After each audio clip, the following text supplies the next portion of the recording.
안녕하세요. 여기는 남원시 산동면에 있는 하늘별 산촌 생태마을입니다. 지금 깜깜해서 안 보이는데 저 뒤쪽에는 해발 909m 만행산이 있고요.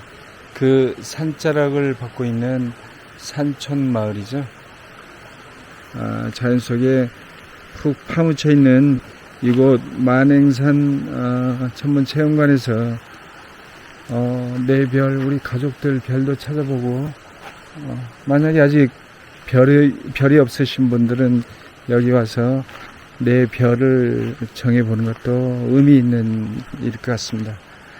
여기 20여 분, 그리고 동네 분들, 이장님까지 나오셔서 지금 프로그램이 시작되고 있습니다. 한번 들어가 볼까요? 왜 이 천문현상을 관측하는데 새벽부터 나오라고 하느냐, 다소 의아스럽게 생각하시는 분도 있을 거예요. 그렇지만 투자한 만큼 얻는 게 분명히 있을 거니까 어서 오세요.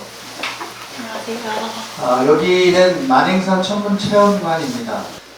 지금 우리나라 한국 아마추어 천문학회가 주도적으로 활동하면서 전국적으로 이 오성취 현상을 관측하고 있고, 오늘은 아마 전체적으로 많이들 모이고 있을 거예요. 날이 흐리냐 안 흐리냐를 떠나서 기다리는 그런 어떤 의미도 있기 때문에 지금 제가 속해 있는 학회 밴드나 이런 데 검색해보면 이 관측한 것들, 동해 문무대왕릉에서 찍은 사진이 오늘 올라온 아주 환상적이었어요. 이따가 제가 보여드릴 텐데, 그거를 보면서 환호성을 지르는 것도 이 시대를 살아가면서 이런 과학 현상을 즐기는 과학 문화라고 저는 보고 싶은데, 그 문화, 과학과 문화를 뛰어넘으면 그 뒤로 가면 역사가 돼요. 그래서 그 부분을 좀 오늘 같이 공유를 하려고 제가 어렵게 귀한 시간 새벽 2시 반에 강의를 듣는 건 아마 인생에서 처음이지 않으세요? 맞아요. 네, 감사합니다. 자, 그러면 이제 5 행성이 모인다고 하는데, 실질적으로는 눈에 보이지 않는 행성들까지 지금 거의 다 도열을 하고 있는 상태입니다.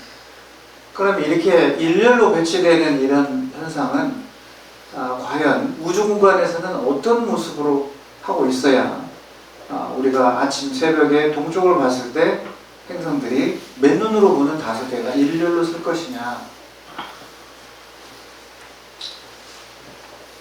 당군조선부터 고려까지만 제가 시간을 내서 소개를 해드릴 거고요. 향후에 이 천문관을 다시 제가 관여한 지가 얼마 되지 않았습니다. 10여 년 전에는 전국의 영지애들이 찾아오는 공간이었거든요. 그래서 그러다 이제 10년 동안 제가 밖으로 나가서 역사 강사를 주로 하다가 이장님이 새롭게 마을을 신새마을 운동을 하시는 분이어서 같이 이제 하자고 해서 지금 새롭게 여기를 관여하게 됐고, 또 그런 측면에서 처음으로 이렇게 시민들을 위한 공개 행사를 하게 됩니다. 그래서 차후에 이 천문과 역사라고 하는 통합적인 분야에 대해서 시민들을 위해서 계속 공개 강좌를 해드릴 예정입니다. 그래서 기초부터 쭉 해서 연중에 이렇게 해 나가면서 이곳을 그런 공간으로 활용해서 시민들에게 봉사하는 그런 시간을 가져보도록 하겠습니다. 흔히 인터넷 검색하면 나오는 우리 태양계의 사진이에요. 보여져요?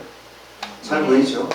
네, 그래서 수금지와 목도 천해 명성은 퇴출됐으니까 이렇게 지금 돼 있는데, 이 모습을 이런 상태에 배열된 걸 우리 지구에서 본다면 어떻게 될까?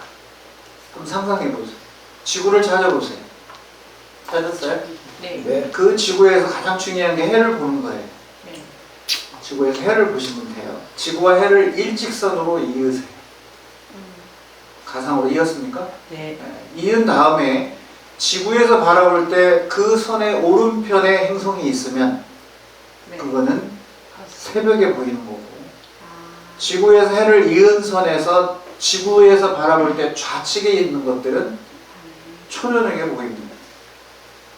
그러니까 우주 공간에서 지구와 해를 잇는 그 기준선, 지구와 해가 어디 있든 관계없습니다. 어디에 있든 간에 그 지구에서 해를 이었을 때 지구를 중심으로 좌측이냐 우측이냐, 그럼 이제 한번 볼까요? 그렇죠. 네. 여기에서 우측이 어디예요? 위에요, 아래예요? 위죠? 네. 위에 있을 때 그럼 누구누구예요? 화성, 토성 두 개죠. 네. 이 녀석들은 새벽에 동쪽에서 보여요. 그 다음에 좌측으로 있는 건 뭐예요?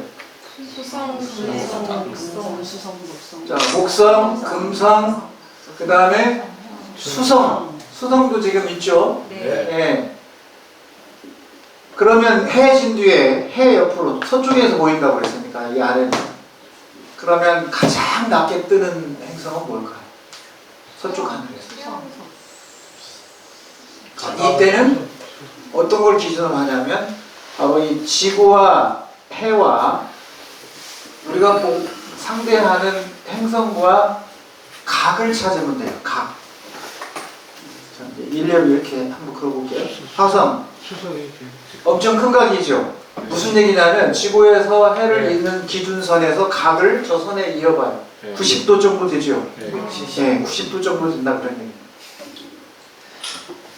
그러면 얘는 아침에 약 90도니까 6시간 정도 해 뜨기 전에 볼 수 있다는 얘기가 됩니다. 왜냐하면 각도를 시간으로 환산하면 15도가 1시간이에요. 그러면 90도면 6시간이죠? 네. 그러니까 해 뜨기 전에 6시간 볼 수 있는 위치예요. 이렇게 이제 관점을 잡아가시면, 자, 토성은 각도가 한 45도 되나요? 네. 그러면 3시간 정도. 자, 그럼 이제 이것들은 해 뜨기 전에 보는 거고, 해진 뒤에 보는 것 중에 목성이었죠. 네. 지구와 해를 잇는 선에서 아주 짧죠, 각이. 네. 그러면 얘는 해하고 같이 옆에서 얼마 있지 않는데 떠 있어요. 바로 근처에. 그 다음에 수성이었죠. 작은 거. 수성이 더 높게 떠 있어요. 목성보다.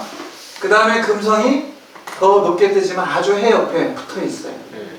이 말은 진 뒤에, 해가 진 뒤에 바로 그 위에, 해하고 멀리 떨어져 있지 않고 근처에 있다, 이런 얘기가 됩니다. 그러면 얘는 일렬로 배치되나요, 행성들이? 5개 행성이? 우리 눈에 볼 때? 절대 안 되죠. 왜 안 돼요? 2개는 새벽에 보이고 나머지는 초저녁에 보이니까 5개가 일렬로 배열되는 건 불가능합니다. 그러면 5개 행성이 일렬로 배열된다는 얘기는 모두가 서쪽이든 동쪽이든 한쪽 방향에만 있어야 된다는 얘기예요. 몇 가지 됐어요? 네. 그러니까 이 기준선으로 모두 오른쪽에 있든지 모두 아래쪽에 있든지 이 경우가 돼야 오성치라는 조건을 과학적으로 만족하게 됩니다. 그러면 모두 오른쪽에 있으면 어디서? 동쪽에 새벽에 해 뜨기 전에. 우리 지구가 이렇게 있다면 해가, 내가 지금 지구예요. 내 뒤에 해가 있는 거죠 지금. 그럼 지금 밤 12시에 해가 내 뒤에 있으니까 그럼 여기 뒤통수에 있는 사람은 낮 12시고 여기 있는 사람은 밤 12시에 해는 뒤에 있어요. 이해됐죠? 네. 그러면 내가 지금 서서 지구 돌아요. 돌아서 90도를 회전하면 해가 왼쪽에 나타나기 시작해요. 6시간 뒤에. 네. 이해되죠? 그렇게 해서 돌면서 얘가 이제 보이기 시작하는 거예요. 얘가 자전하면서 이렇게 돌면서. 그러니까 이쪽에 있는 것들은 해진 뒤에 해 뜨기 전에 동쪽 하늘에서 보인다, 그런 얘기입니다. 그럼 여기 있는 경우는 해가 져야, 서쪽으로 져야 그때서 비로소 보이기 시작하니까 서쪽 하늘에서 보인다는 얘기고. 그러니까 이 모습에서는 오행성이 일렬로 될 수가 없다, 그런 얘기고요. 자, 그럼 이 경우는 흔히들 일렬로 쓰면 이런 생각을 하게 됩니다. 와, 이렇게 해서 저 수성부터 쭉 쓰니까 일렬로 쓴다.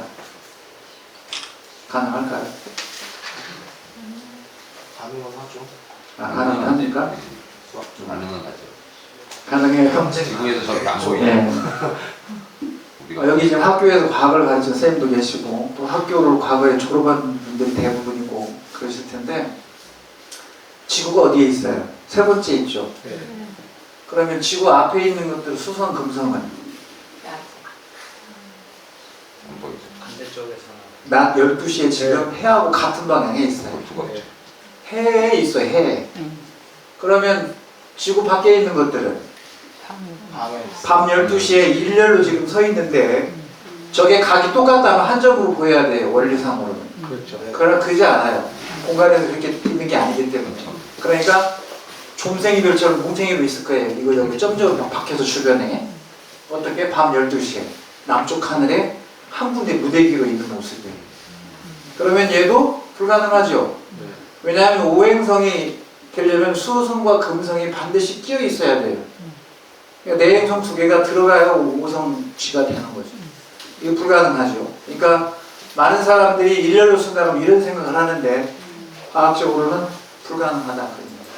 그래서 여기를 기준으로 낮 12시에 해를 향하고 있는 수성 금성은 해면에 이렇게 되는 경우는 우리 지구에서 볼 때 수성이나 금성이 해에 가서 찍혀 있는 경우가 있어요. 이거를 이제 촬영하기도 하고 반대로 있는 얘네들은 밤 12시에 남쪽 하늘에 뭉쳐 있다. 불가능하다 그랬네요. 이 경우는 어떨까요?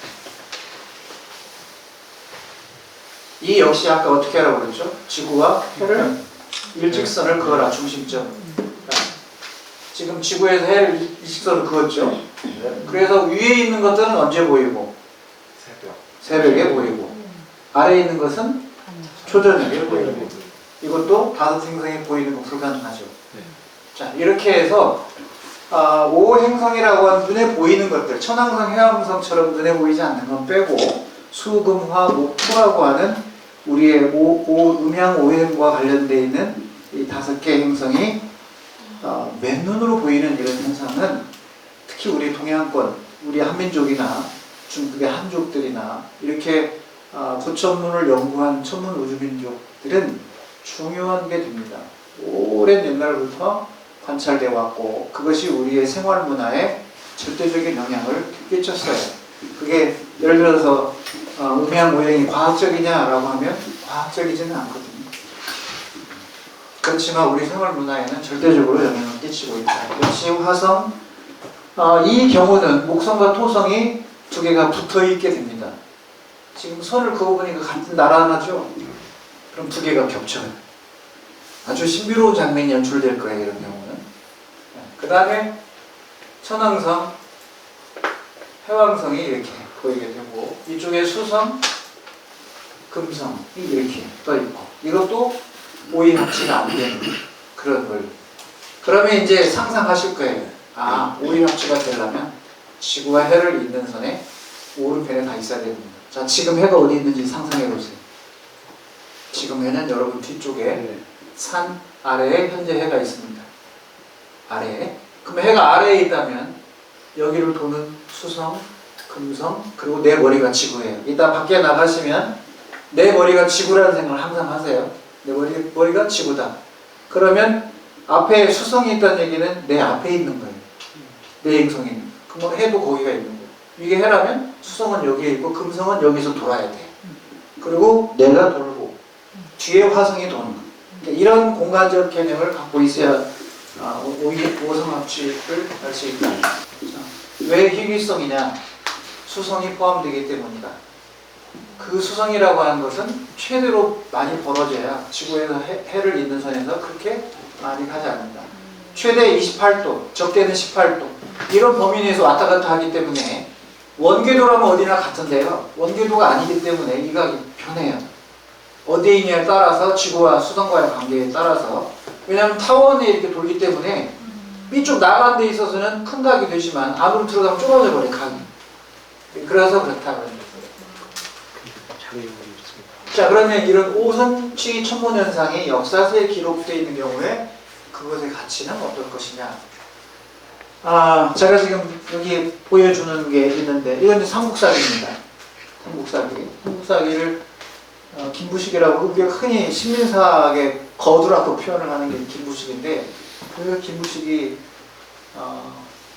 아니고 이병도인데 그 이병도라는 학자가 번역한 삼국사기입니다. 이걸 가지고 제가 2000년 초에 고대사를 연구하게 된 배경이 됐어요. 이 안에 있는 천문 기록을 뒤지면 이제 역사 강사가 된 배경이고, 그리고 얘는 고려사입니다. 이 고려사는 사마천이 쓴 사기와 같은 그 채로 쓴 기존체로 쓴 역사 책이에요. 그래서 천문지가 따로 있어요. 이렇게. 그런데 이 삼국사기는 따로 이런 천문지라는 게 없어요. 조선왕조실록도 천문지가 따로 없습니다. 물론 서원관이나 관상감에서 기록한 이런 일지는 있지만 그런 천문현상은 조선왕조실록에 그냥 담아놓고 있어요. 근데 이 고려사는 북한 사회과학원에서 발행한 거예요. 또 의미가 있죠. 우리나라에서 발행한 게 아니고.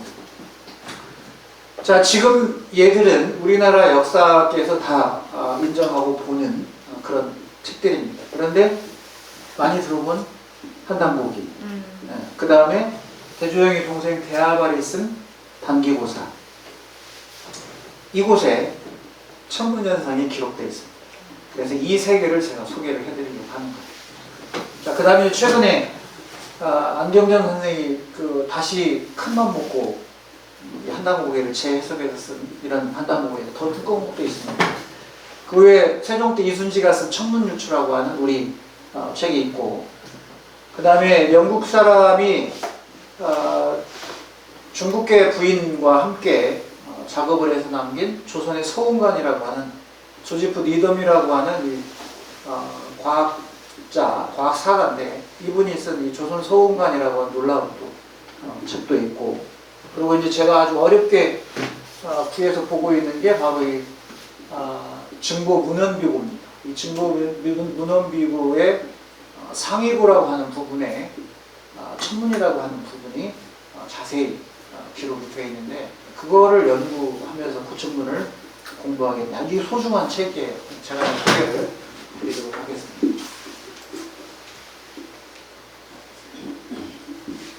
이 책 중에 하나가 박창범 선생이 쓴 하늘에 새긴 우리 역사책이라는 책이 있는데, 집에 아무리 뒤져도 최근에 소개하는 게 의혹하고 없어요.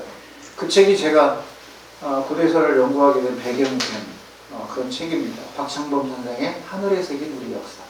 이 책은 우리 국민이라면 한 번쯤 봐야 될 책이라고 생각을 하고 있어요. 거기에서 단군조선이라고 하는 시기에 천문 현상을 관측한 기록을 뽑은 건데, 저기에서 말하는 여기에 고사라고 하는 게 있고 색이라고 하는 게 있고 그래요. 고사라고 하는 건 이겁니다. 단기고사고, 그 다음에 색이라고 하는 것은 이 한담보기가 5개, 삼성기 상하, 그 다음에 북부여기, 태백일사, 그 다음에 또 뭐 있나? 단군 세기, 이렇게 5개로 묶여진 것인데, 그 중에 단군 세기에 이 기록이 들어있습니다. 어쨌든 그래서 세기 고사라고 하는 이거예요. 그러면 지금까지 역사를 배우거나 또 상식으로 듣고 있는 우리 역사에서 삼국사기의 고구려 백제 신라 또는 신라 고구려 백제의 이런 역사 이야기를 인용되는 걸 많이 들어봤겠지만, 단기고사나 이런 한담보기의 단군세기에 있는 이런 기록들이 있다는 건 아마 처음 보는 사람이 대부분일 거예요. 그런데 놀랍게도 이렇게 많은 천문 기록이 들어있습니다. 어디에? 단군세기와 한담보기에 있는 단군세기와 단기고사에. 그래서 이거를 지금 정리한 거예요. 하늘에 새긴 우리 역사를 쓴 박창범 선생이 쓴 그 책에서 정리해 놓은 건데, 그 여러 기록 중에서 이게 어떤 거냐면 천체 역학적으로 계산이 가능한 그런 기록들만 뽑아냈어요. 그래서 계산이 가능한 기록을 뽑아서 이게 실제 했냐 안 했냐를 천문학적으로 밝혀보는 거죠. 그러니까 그런 중에서 저기에 보면 두 번째 한번 읽어보세요. 흘달입니다. 50년, 저희 무진년인데 BC 1733년 다섯 행성이 두 별자리에 모이다. 오성취로라고 말이에요. 자, 이 오성취로라고 하는 이 말이 이 책 하늘에 새긴 우리 역사가 나오기 전에 이제 논문으로 먼저 그분이 밝혔으니까 학자니까 논문으로 말을 해야겠죠. 우리 사회에 특히 식민사학이나 민족사학 이런 게 양분돼서 극한적 대립을 하고 우리나라만의 그런 특수성 속에서 파란을 불러봤어요. 일대 파란.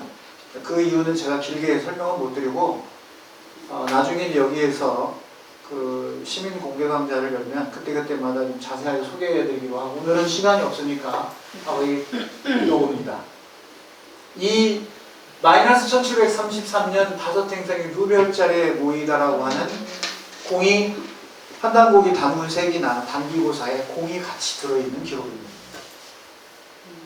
자, 이게 얼마나 대단한 건지는 무진 50년 오성 7호 황합 서 황합 레서 그 다음에 원송이라고 하는 이 기록입니다. 그래서 이 기록은 제가 아까 보여준 이건 이제 고동영 선생이 번역한 거고 많은 사람들이 임승국 선생이 번역한 한단국에 따로 있어요. 제가 그건 안 봤거든요. 예, 거기에 인용을 한 거고 그 다음에 이제 단기고사는 이렇게 짧게 기록이 되어 있습니다.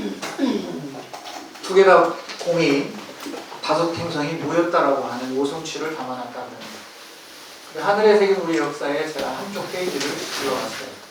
그래서 이분이 당시 슈퍼컴퓨터를 동원해서 복원을 한 거예요.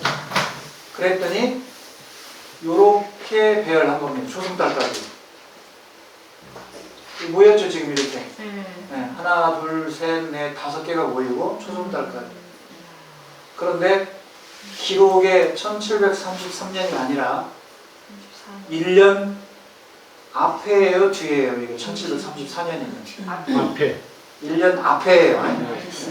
숫자가 커질수록 앞입니다. 마이너스. 1년 앞에 10도 이내로, 이게 지금 10도 이내라는 얘기예요. 그럼 주먹 안에 다 들어온다는 얘기입니다. 주먹이 10도거든요. 이게 15도예요. 손가락이 검지와 새끼를 폰 이 15도 간격이 이 범위 안에 들어온다는 얘기고 10도면 이 주먹의 왼 끝과 오른쪽 끝 폭만큼 들어온다는 얘기고 이렇게 들어왔다는 얘기예요. 그런데 이 시기에 약 500년간을 조사해봤는데 두 번 나왔어요. 1953년 우리 휴전협정 하는데 1954년이 아니고 마이너스 1953년입니다. 그 마이너스 1953년에는 2.3도 일이 다 모였으니까 아까처럼 그냥 일렬로 딱 서는 경우죠. 모두. 그렇게 집중되고 있는 그런 모습이고 그 다음에 1734년 7월 13일 날 초저녁에 10도 이내로 들어오는 걸 확인했다고 합니다. 1년의 차이가 났죠.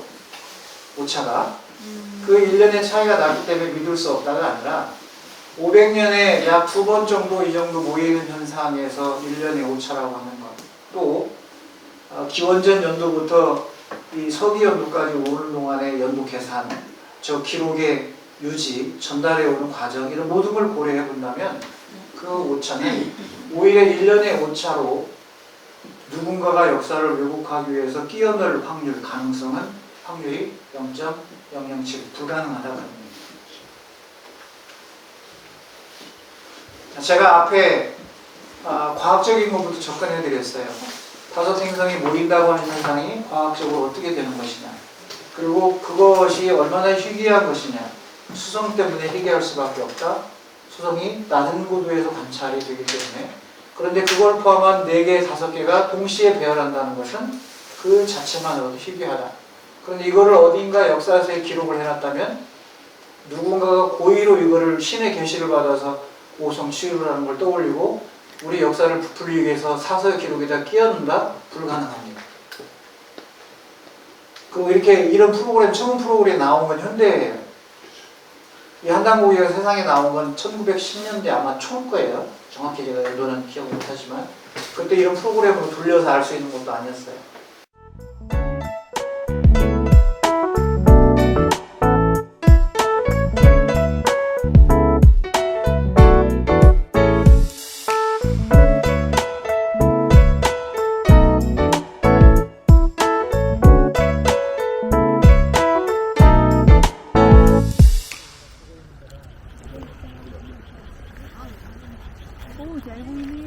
잘 보이죠?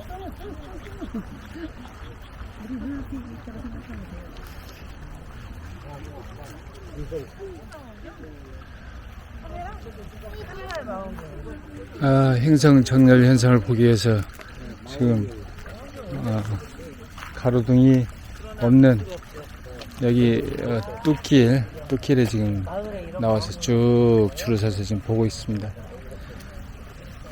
지금 시간이 새벽 4시가 지금 넘어서고 있는데 하늘에는 구름이 있어서 과연 별들이 얼굴을 보일 수 있을지 무척 궁금합니다. 구름아 거쳐라 별 하나 와라. 천문학자라고 합니다. 세종은요 실학자이면서 천문학자였어요. 그리고 음악의 천재였고 그 모든 부분에 다 해박했지만 그 중에서도 천문학자들보다 뛰어난 천문학자였다는 것을 제가 그 책에 세종은 천문학자라고 해서 밝혀서 새로 주장을 제가 해놨는데, 천문이라는 게 무한한 스토리를 갖고 있는 영역이고, 아까 실내에서 제가 말씀드렸지만 우리의 사라진 고대 역사를 복원하는데 결정적인 역할을 하는 것이 바로 이 천문이다. 그래서 우리 민족이 천문 우주 민족이에요. 그냥 신라의 첨성대가 그냥 나온 게 아니고, 기원전 1733년에 기원전 2283년에 일식 기록을 남긴 민족이에요. 대단하지 않아요? 네, 됩니다. 어느덧 여명이 지금 밝아오죠? 네. 지금 시간이 몇 시예요? 4시 48분. 네. 전국에서 이러고 있을 텐데 지금 안타깝습니다.